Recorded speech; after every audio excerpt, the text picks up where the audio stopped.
एक सवाल किया है कि ज़कात किन किन चीज़ों पर बनती है और अगर प्रॉपर्टी भी हो तो कितनी फ़ीसद बनती है, वाज़े कर दें। देखें, ज़कात का निसाब 4 चीज़ें हैं: सोना, चांदी, नकदी, माल तिजारत।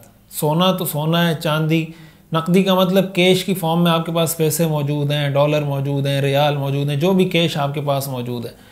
और माल तिजारत का मतलब होता है, माल तिजारत की जो डेफिनेशन है उसमें 2 चीज़ें आती हैं। पहली चीज़ ये है कि ऐसी चीज़ जो आपने इस नीयत से ख़रीदी हो कि मैं इसको आगे बेचूंगा। कोई भी चीज़ आगे बेचने की नीयत से अगर ख़रीदी जाए उसको कहा जाता है ये माल तिजारत है, बिज़नेस स्टॉक।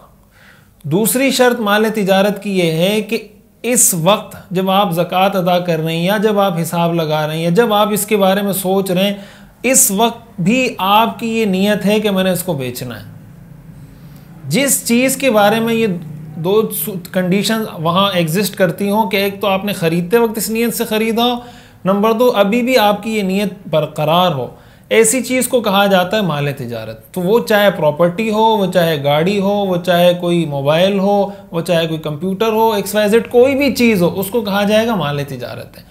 और अगर इसके अलावा है, मिसाल के तौर पर आपने ज़मीन ख़रीदी लेकिन आपकी नीयत ये नहीं थी कि मैंने इसको आगे बेचना है, आपकी नीयत थी मैंने घर बनाना है, उस पर ज़कात नहीं है। आपने ख़रीदते वक्त ये नीयत की थी कि मैं इसको आगे बेचूंगा, लेकिन ख़रीदने के बाद आपने कहा नहीं यार अभी इसको बेचना नहीं है, मैं इस पर घर बना लेता हूँ, ये माल तिजारत नहीं है। वो प्रॉपर्टी चाहे 1 प्लॉट हो, 2 हो, 10 हो, 100 हो, 10 मकान हो, चूँकि ज़रूरत से ज़ायद चीज़ ज़कात के निसाब का हिस्सा नहीं, इसलिए उस पर ज़कात नहीं है। हाँ, उससे जो आपकी इनकम हो रही है, जो रेंट आपको मिल रहा है, जो आमदन उससे हो रही है, उसका हिसाब करके कैश की फॉर्म में अगर वो निसाब तक पहुँचता है तो उस पर आपको ज़कात देनी होगी।